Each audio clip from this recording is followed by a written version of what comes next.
Sai Hira everybody. With the blessings of Sai Hira, today we are making Jeera Rice.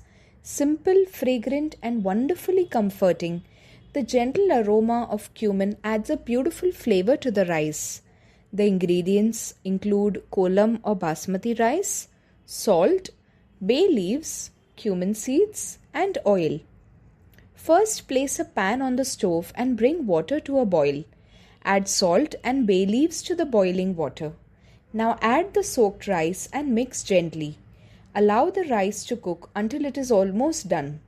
Once the rice is nearly cooked, strain the water as this helps remove excess starch and keeps the rice light and fluffy. Add cumin seeds on top and sprinkle hot oil all over the rice.